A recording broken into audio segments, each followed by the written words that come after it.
Mr. President, I rise today to speak about Colin Kahl, the President's nominee to be Undersecretary of Defense for Policy. The most basic responsibility of our government and our military is to protect the national security of the American people, which requires helping our allies and constraining our enemies. The Pentagon's policy chief is responsible for those evaluations. Unfortunately, I have come to believe that Colin Kahl's judgment is irreparably marred by obsessive animosity towards Israel. I can think of no other way to explain his years of consistently wrong views regarding the Middle East. And not just wrong, but impulsive and reckless. He has repeatedly spilled out his conspiracy theories and attacks on Twitter and other public venues. He views the world through a cracked lens. And I challenge my Democratic colleagues to explain one simple thing. What other explanation other than animosity to the world's only Jewish state could possibly account for all of these staggeringly wrong judgments? I'd like to begin with a topic the Senate has been united on: our opposition to anti-Semitism and to anti-Semitic conspiracy theories. In 2019, this body came together unanimously to pass a resolution that I authored along with Democratic Senator Tim Kaine, condemning anti-Semitism as a unique form of bigotry that distorts people's judgments. Recently, a top advisor to the Ayatollah Khamenei acknowledged what the world long knew, that in 2018, in an operation right out of a Hollywood action movie, Israel seized Iran's national nuclear archive. The archive proved that Iran had been keeping nuclear weapons blueprints and materials on the shelf. The nuclear deal, of which Kahl was a principal architect, had been flawed from the start. Kahl responded to the news of the raid by suggesting on Twitter the archive was fabricated by Israel with the aim of dragging American boys and girls into another Middle East war. This was a pernicious anti-Semitic conspiracy theory, a blood libel, not just pernicious, but wrong. That was not the only time Kahl leveled troubling conspiracy theories about Israel and Iran. He suggested on Twitter that Trump's policies regarding the Iran deal and Jerusalem were linked to donations from Jewish billionaire Sheldon Adelson.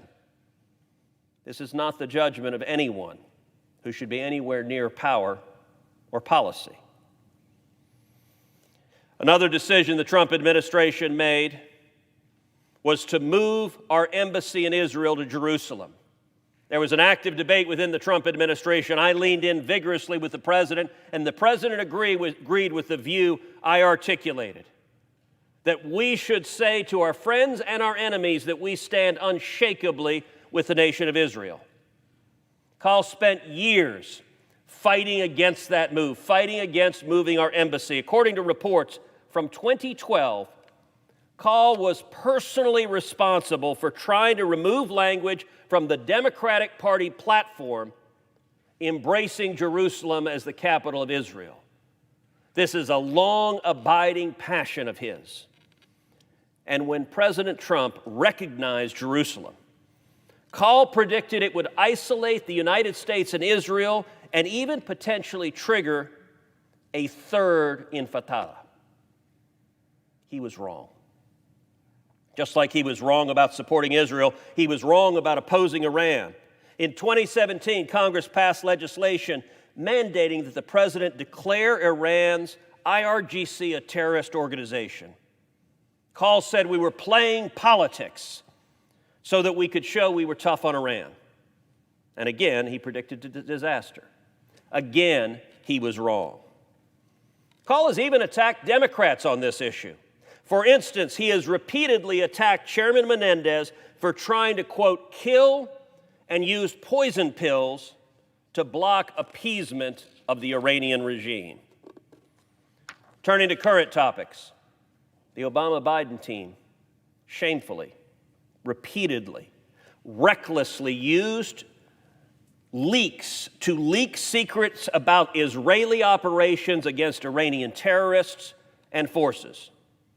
Now, there are new reports on a taped phone call that then Secretary of State Kerry may have leaked Israeli attacks to Iranian Foreign Minister Zarif, with whom he is personally close. If verified, these reports would mean he maliciously endangered not just Israeli national security, but American lives. If these reports are true, John Kerry should resign, and if he doesn't resign, President Biden should fire him. Colin Powell was prominent in shaping Obama-Biden policies on Israel and Iran, and he has been credibly accused of weaponizing and leaking classified information. I recently joined 17 other senators in a letter to FBI Director Wray, requesting that the FBI immediately investigate whether he did so. But we're not going to have the answer before we vote today, and I don't see how he can be principally advanced without it. Mr. President, on issues of foreign policy, this body is often united when standing up against our enemies and standing for our friends. This nominee, I believe, is the most virulently anti-Israel nominee who would serve in the entire Biden administration. Many of our friends on the Democratic aisle like to say they support the nation of Israel. Well, this is a chance to demonstrate you mean it, because you cannot vote to confirm a rabid anti-Israel conspiracy theory tweeting radical to the number 3 position in the Department of Defense and then claim you're a reliable friend of Israel. Colin Kahl's record is extreme, fringe, and radical. He has a lifelong obsession with and antipathy to the state of Israel, and he's demonstrated a willingness to endanger Israeli lives and American lives to advance that hostility. I urge our colleagues on both sides of the aisle to oppose this nomination.